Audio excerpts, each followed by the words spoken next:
Welcome to Seat Time, where we drink beer and talk about all the happenings with motorcycles.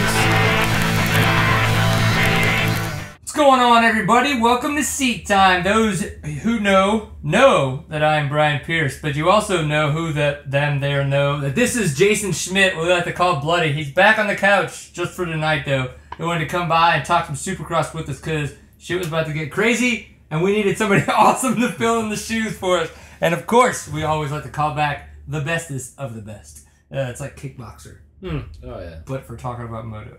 Yeah, can't get around it. The one person we do have to like to thank for our beer this here episode, Vita Brevis Clothing. You can find this at vitabrevisclothing.com. Life is short. Get some damn t-shirts. Boom. Okay, so we had quite a few stuff going on this weekend. What happened with you, though, kind sir? Our viewers are dying to know. I'm sure that they really don't give a rat's ass. No. I mean, that could be true, too.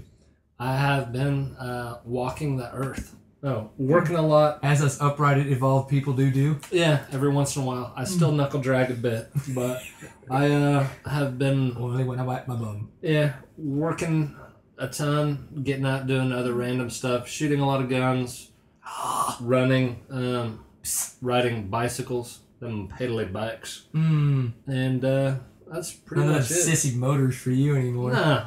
Anybody can do it with a motor. Anybody can do it if it's got a throttle. Yeah.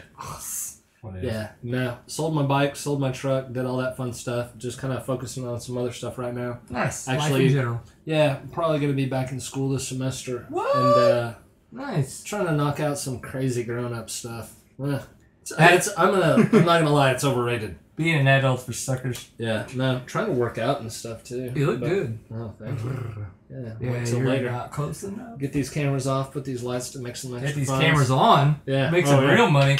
All right, so for men that did make money is actually nobody in Toro because of the fact that they only pay the pros, but everyone was out there. We were having a really good time. It was round 4 of the Toro series. It was at Callisburg, Texas. I have to say, track was freaking phenomenal. It's 10.8 miles. They had elevation changes. They had rocks. They had roots. They had fun, flowy grass track sections. They had all kinds of stuff to keep you on your toes.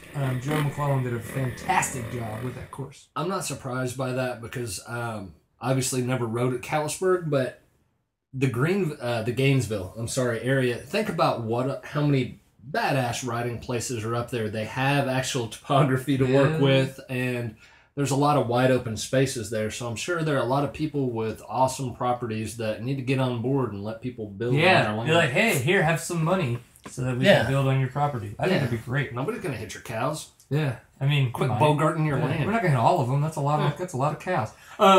But so I got to ride this weekend. That was the big thing for me. I did a lot of practicing on Saturday, and I did some sweeping on Sunday. It was a lot of fun. Thanks to everybody that said hi and that thought I looked like Josh Wojner because I was on his bike. I was wearing fly gear. We both have brown hair, and I have a shaggy-ass beard right now. So I look like a redneck bum, except just a little bit less of a beer belly. Wow. So, since that bike's never going to be loaned out again, enjoy the experience. That 350 was awesome to ride. I really had a lot of fun. Josh and I obviously have different ways that we set up our bikes, but at the same time, once you get used to it, you kind of get some time on it, man. That 350 was so much fun, and I really appreciate it, Josh. Thank you very much. Speaking of appreciate, I have to make an apology to Tiffany Vardell because I apparently called her a sausage queen. Now, this, of course, was taken out of context because of the fact that we had a joke going on when we were at the Enduro and we were cooking sausages, and it just became like, oh, I need some more sausage. It became an overplayed joke, and I unfortunately said it without all the context behind it, and people thought that I was calling her out, if you will, in a negative fashion. I was not hit up on Facebook. Hey, so what's up? I heard you're a party favor. So what's up, T to the V? Yeah. So I apologize, though, to everyone and to Tiffany that thought that was negative. It wasn't. She knows what's up, but for those that don't, ask Tiffany about it. She's cool with it. So, for the racing that happened in Callisburg this weekend, we had Cole Kirkpatrick, freaking awesome job, pretty much whole shot. There was a little bit of a scuffle, if you will, right there on the line. But Cole Kirkpatrick won. We had Caleb Ramsey in second, and then we had Austin Henderson in third, Brian Vaughn in 4th, and Cameron Ishmael in 5th. Cameron Ishmael was actually fighting up early with Caleb Ramsey in the beginning, but when it came time to pit, he forgot. And so he ran out of gas, just like Cole did at the weekend before, and he had to get some help, which it happens. Yeah. So, but man, I have to say, this has been a really, really, really, really good season so far for Toro with overall Cole's in 1st, Caleb's in 2nd, Cameron's in 3rd. Hayden Franklin was not there, but we do have the top three of the past 4 Toro champions in the top. Racing's awesome. See you in 2 weeks at Poolville. It's going to be a good time. We have to say thank you to Fly Racing. You've worn Fly before, right? Yes. How fly are you? How fly are you? Oh, I always keep it fly. Super fun. Keep it open. Yeah. Zip. Boom. EA, baby. EA. FlyRacing.com. That's where you're going to go for all your awesome goods while you're going to be on the bike, off the bike, running around, maybe thinking about picking up a pair of boxers. If that's all you're going to be wearing, they should say Fly Racing on them. Preferably around, we'll just call it the area. It's a good time. One of the pieces of clothing that I wanted to point out this time, though, is the Kinetic hoodie. I've been getting a lot of talk about this at the races. I've been wearing it a lot. It is super freaking awesome looking. It's got a really, really adjustable hoodie, so in case it's windy, you need to get that down a little bit. It's got little fun thumb holes, so I mean, if you're into that sort of thing, that's cool. A hidden zipper pocket in the arm, whatever, 13, maybe you're 50. You got to hide some stuff every now and again. Who knows what it is? And it makes you look steezy. Yeah. Which is sexy with style. I don't know, what is it? You're looking at the wrong person. Style with ease? Easy style? I don't know, I came up with that. Why not? We'll call it steezy. I didn't come up with that. I Googled it. But it's regardless. So, wow. Racing. Motorcycles. Some people raced real hard on motorcycles. It was... I have to admit, I was somewhat giddy. Were you excited? Yeah, looking forward for Supercross to start back up again. That routine of me sitting there going through my OCD 5 checks to make sure the DVR was set to record and all that fun stuff. Yeah, it was great. The coverage was good. I love the fact that, obviously with the season opener, they're going to run a live night on Speed, which was great. But, granted... a little late in the evening, unfortunately, for us old men. Yeah, I mean... Yeah. After I left my early bird special at 4, I had a lot of time to kill. No, the first hour and a half recapping last season, I'm yay for being thorough, but at a certain point, that whole 8 to 9 special segment could have totally been racing at 8, and it would have been 6 p.m. in California for them to start racing. But who gives a rat's butthole? It would have been way better. Yeah, I mean, hell, you got people all the way on the East Coast and around the world watching this. Yeah, think about them, not just the damn Californians. Yeah. Yeah. Yeah. Maybe they have the money, but it's whatever. Yeah. That or maybe that's where they're racing too. Vehicles. Yeah. I don't care. Worthless. I was very much excited as well. 2012 season 1 opener, Anaheim won. Yeah. Like, whoa. Start off with the track. What'd you think? Man, I think it was a little bit. Number one, they had hips.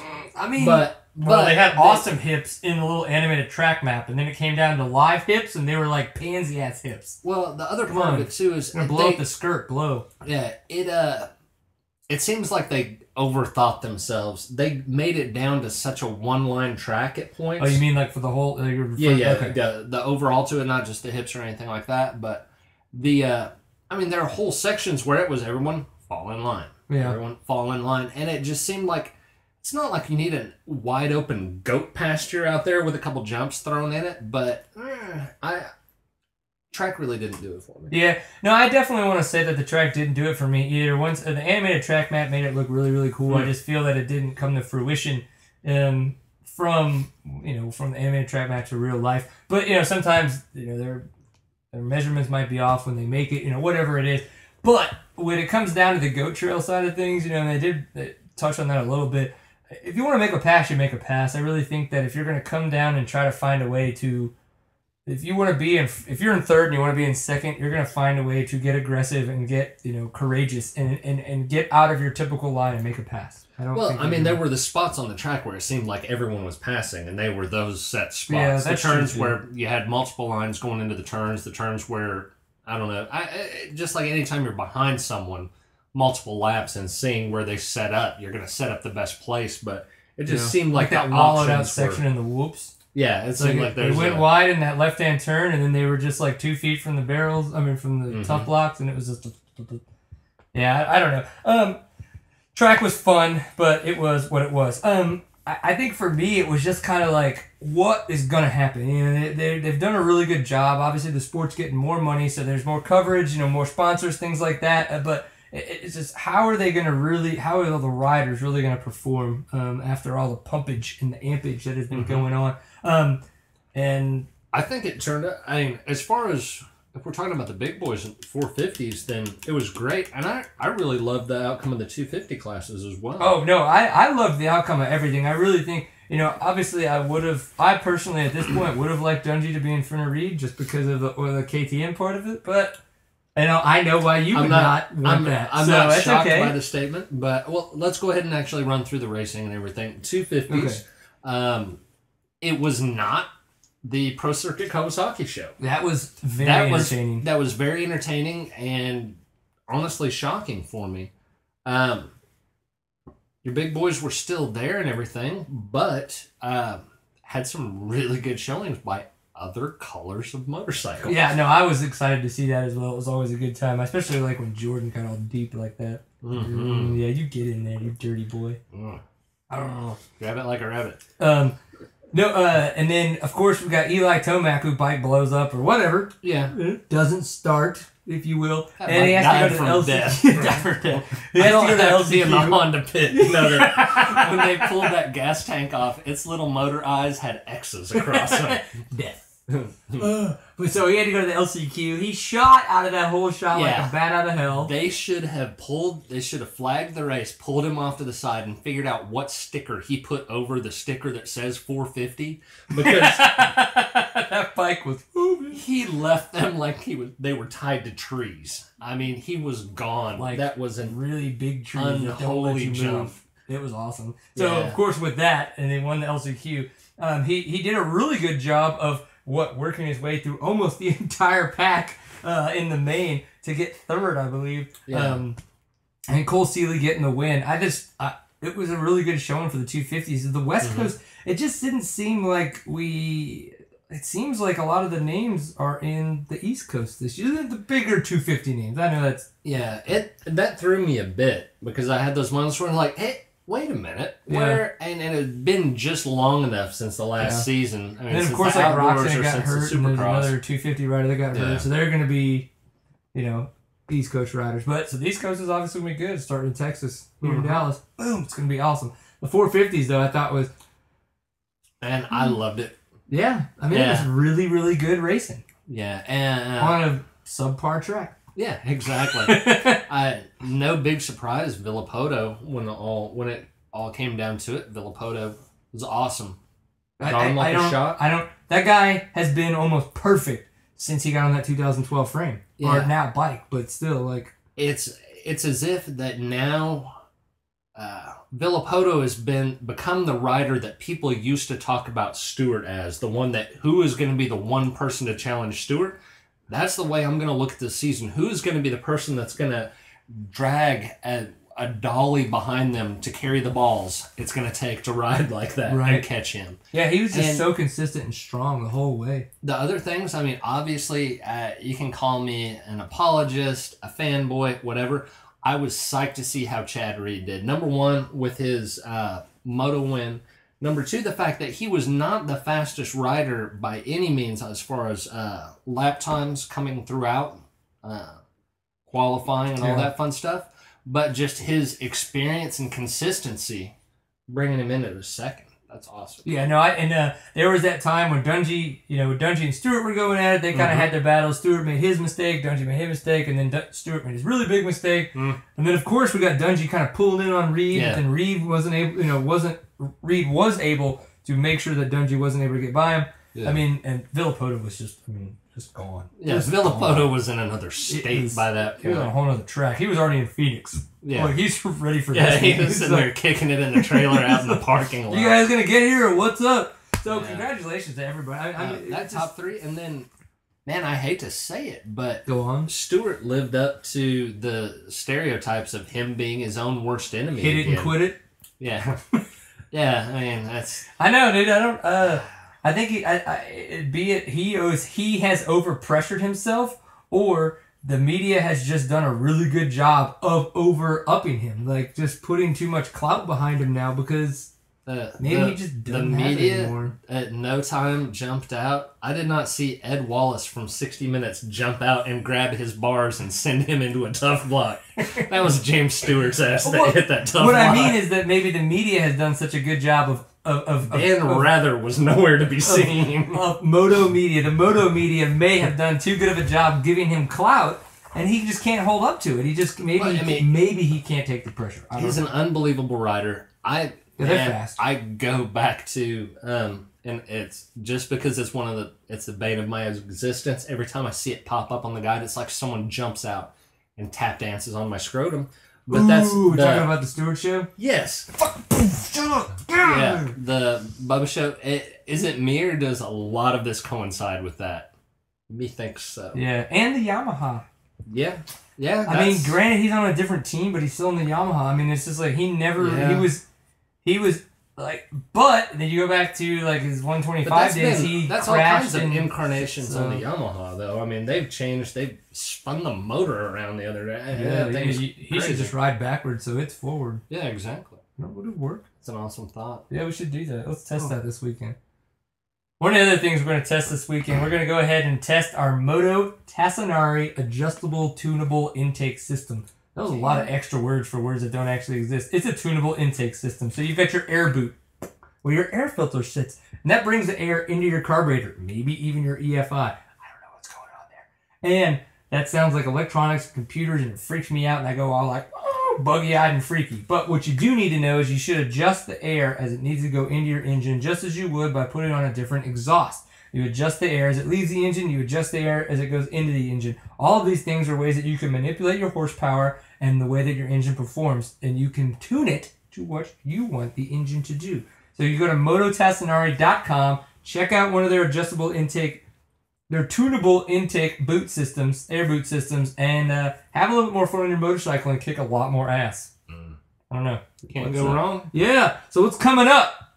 Stuff going on the West Coast is Works, right? Round one. What? Round one in Glen Helen at Glen Helen Motocross, which is in Devora, California. So yeah, what did I say last? Devore? What did I say last week? No, I had no. I'm not gonna lie, I have no idea how to pronounce that word. Oh, it's in I have no earthly idea. A bunch idea. of hippies came up with this name. I don't know. No, see who's been doing their off-season homework, who's trained up and ready to go. Yeah, most likely Mike Brown, who's awesome, Brownie. The ageless Mike Brown. Who's that? And we know Kurt Caselli's not going to be there because he is unfortunately not doing those series anymore. Or Works anyway. But there are quite a few more people under the Kawasaki tent, and then of course we're going to have Josh Strang on his new KTM ride there. So it's going to be interesting to see kind of how with the team dynamics changing up. The hopefully fire retardant new semi that the Works people have, and we'll see how it goes and how it works out. This coming weekend for Texas boys, we're going to be in Nacogdoches, Texas. It's going to be at the Cycleland Enduro. That event is going on. We have had a lot of rain here in the Dallas-Fort Worth area and a lot through Texas. But that place, that's going to be good though, because the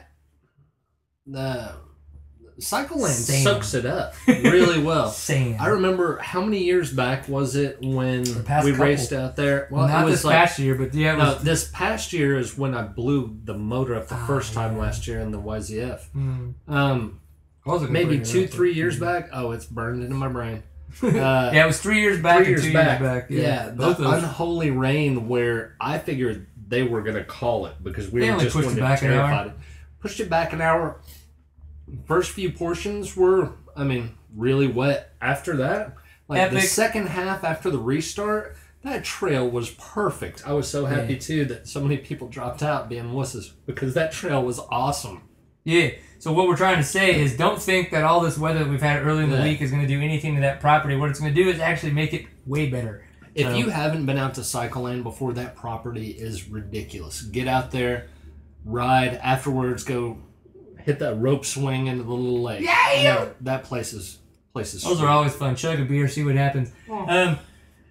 So if you're gonna do it enduro, come to that. It's a enduro. It's a national format, so there's no timekeeping involved. It's gonna be a really good time. That's Sunday. They start at 8 a.m. TSAC banquet is Saturday night. If you happen to be in the Dallas-Fort Worth area though and don't want to go too far, the Bonita 100 is actually happening in Bonita, Texas. That is going to be registration. The gates open at 3 p.m. on Saturday, and the race starts Sunday, I believe, at 9 a.m. Don't hold me to that, though. They do have a website. I don't know what it is, but we can find it because that's what we do. We Google stuff on the internet. That's how I make a living.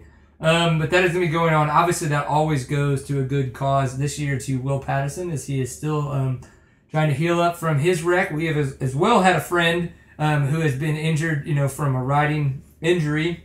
Actually, at Bonita. Yeah, actually at Bonita. But he, so it rings true to us, in these fundraising kind of rides where we can really help out a lot of the riders who are, less fortunate than us, not just in the fact that they have had a wreck, but that because of that wreck, they may not be able to work, they may not be able to raise funds for their family, and they need a little bit of help. So the Riders Down Foundation helps hold events like this to support those riders who have been hurt, doing what they love. So it's definitely an event to check out and definitely a good place to put your money, I would think. So Yeah, absolutely. And don't think about it. Think about it as someone that got hurt doing something that, if you're watching this, it's something that you obviously love. And if that's not enough of it for you, or you're our family, I don't know. Yeah, exactly. Hi, Mom. No, that or just think about the fact that these people, also the impact that it has across the board with their families, wives, kids, things like that. $10 goes a long way after 100 people. Yeah, absolutely. So please definitely give their site a look. If you're not able to make it out to the event, you can make a donation, and it's truly appreciated by anyone in that position. Absolutely. So episode 45, this has been Seat Time. It's been a little bit short, but that's okay. We still had fun. We talked about all the crap that we like to talk about, racing that happens between people that are better than us. Yeah. So that's kind of what happens. We did actually earlier this evening talk to Josh Demuth. We had a little phone interview with him. That'll be up on the site later this week as well. Hopefully he'll be on the couch with us coming up soon once he gets back into town from work. I think that's going to be a lot of fun. So seattime.co is the URL where you can always find all the shenanigans that go on, as well on Facebook, facebook.com/seattime. And then if you're on Twitter and you want to tweet your Twitter handle off to seattime, it is at seattime_co is our specific Twitter handle. And then as well, if you want to go ahead and make fun of Bloody, it is BloodyJ on Twitter. But it's twitter.com/BloodyJ, at BloodyJ. Bloody_J. I totally had that wrong. It's Bloody Something _ like that. J. Whatever. It happens to the best of us. So thank you very much. As we would always like to say at the times when the show comes to an end, you grab your beer and you always say, enjoy a pipe full of awesome. Thanks, guys.